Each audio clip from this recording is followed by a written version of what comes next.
Patrick, the construction that's going on behind me, it's going to give flyers a lot more amenities and more space when it's done. But according to the Federal Aviation Administration today, it may have given flyers some headaches. The flush sample can be collected after the water's been running for 30 seconds after you've collected your first sample. Once that 30 seconds goes by, you can start to fill up the container. As a result of what happened on Friday afternoon, the family will be in hotel rooms for the near future because this is what's left of what was their home in Henderson County for over 30 years. Here in Fletcher in Henderson County along Asheville Highway, take a look.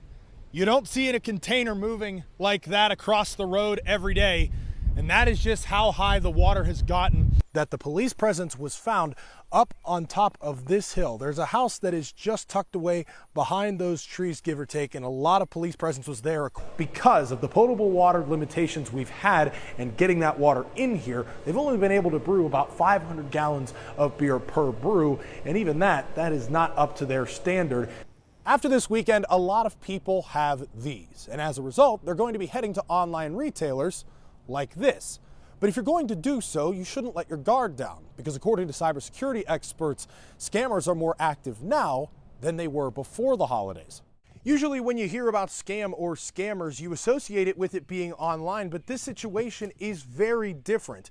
Not only are these suspects posing as Microsoft employees, but they're coming up to your doorstep and asking you for your personal information in person. What they're hoping to accomplish, and it's this crowd behind me that is growing, is filled with educators, community members, even some students alike. Their message, they want more funding for those two school systems. In this year's point in time survey for the city of Asheville, 739 people took part. Of that number, nearly 30% remain unsheltered. These numbers and more were presented to the city's Continuum of Care Board. That's right, Holly. That was the emphasis of the press conference earlier today here at Asheville Regional Airport. Governor Cooper made a few stops in Buncombe County, most notably Mission Hospital, Asheville Baptist Church, and one of the feeding stations downtown that was handing away food earlier today. Governor Cooper and his team, along with FEMA and other state, federal, and local officials, are going to be in the Asheville area for the foreseeable future. And Governor Cooper confirming with News 13 not too long ago that, as you mentioned, Holly, President Joe Biden will be here as well on Wednesday to assess all things from that infrastructure damage to the cell service and the power outages.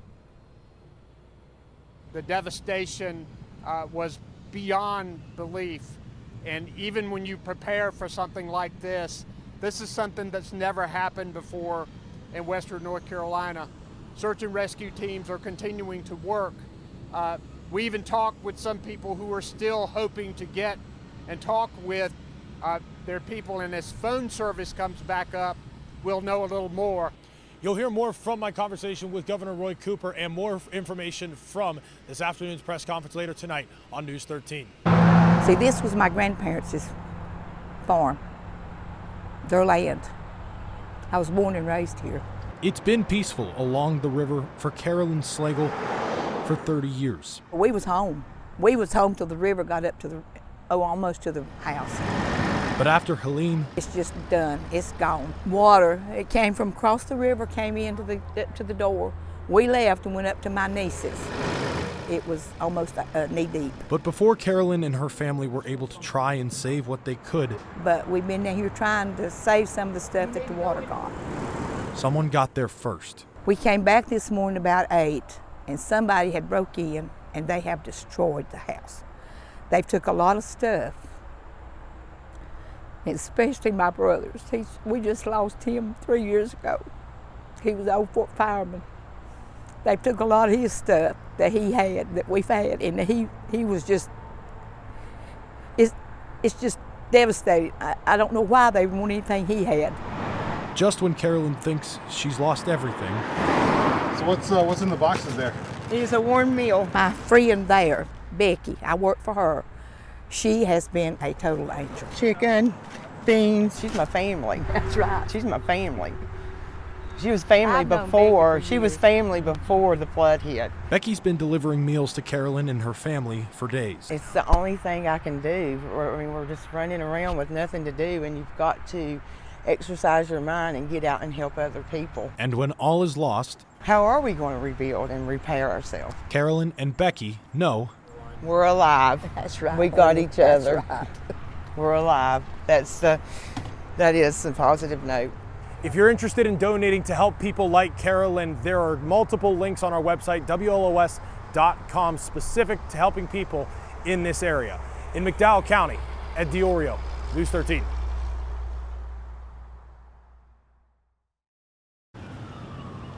Wednesday was a dreary and quiet day in Hendersonville. All you could hear was the raindrops. Just keeping him happy and keep everything calm. That's the key thing. We heard 2 gunshots. That was not the case for Matthew Browning and his loved ones. Yes, there's gunshots being fired here at Brittany Estate. 12 days ago. And I'm pretty sure I just heard some gunshots and there's a lot of people yelling. You know, with shots being fired, you can't be right in the middle of that. And it's heartbreaking to know. Maybe fire. Investigators say Matthew was shot in the arm by now former Henderson County Sheriff's Deputy Josh Rankin. His mother rushed home after hearing what had happened and spent that day with her son in the hospital. Sitting next to him in the bed, and you know, he looks over and he smiles at you, and you're just like, wow, you could have died. I just wanted to cut off all the phones, TVs, everything, and just kind of collect myself and just be there for Matthew and let him know everything is going to be okay, and that, you know, was not his fault for what had happened, and try to, you know, make him realize that it was not his fault. Not his fault. The lasting effects of the day have already become another obstacle to overcome. The next day, he showed me his arm, and you know, we had to take care of it. And, you know, he said got shot, and he's got some anxiety now when he hears sirens and sees deputies and cars out in the public, and you know, I just hate that for him. Matthew's father, Zachary, told News 13 the day of the incident that he hopes to see more training pertaining to mental conditions for EMS workers and officers. Matthew's mother feels the same. Autism is more of a common thing now. Any behavioral health, I think they need to have more training. Through it all, Matthew continues to show bravery and resilience. I'm very proud of him. He's calm and everything is good, and that's what we shoot for with Matthew, is calmness and, you know, happiness. In Hendersonville, at DiOrio, News 13.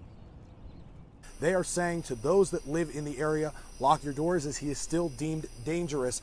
And this whole situation started right here in Mars Hill.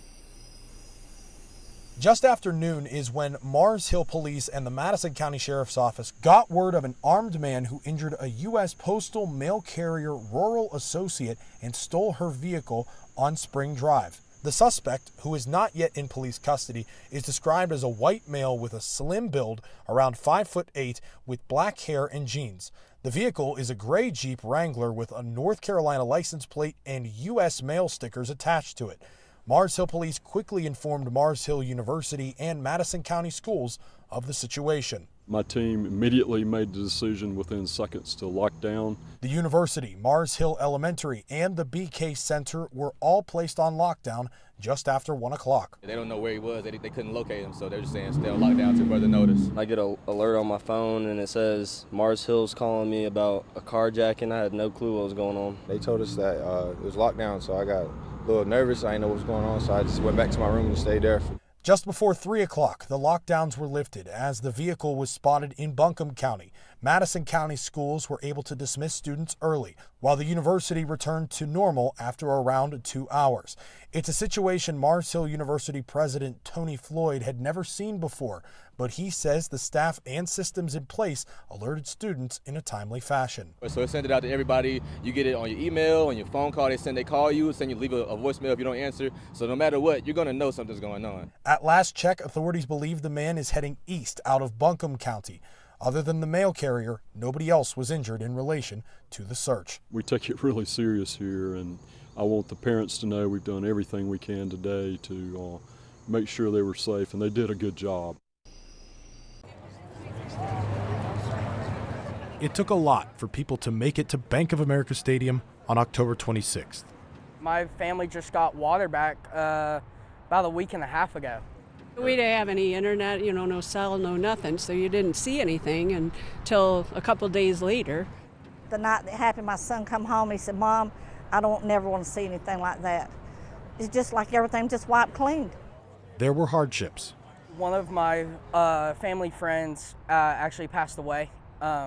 He fell, his apartment complex came undone from the foundation.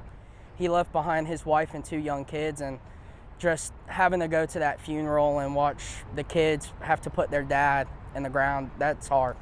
For people in Western North Carolina and beyond. The thing that was really scary for me personally was that I didn't hear from anyone. When you start not hearing from people or not hearing from everyone that you know, is when I was like, this is beyond what I even thought was, possible in that area. I remember there was some video of an area that I knew intimately in Western North Carolina, and when they sent the video, I didn't know what I was looking at. Houses are washed out, they're finally finding people.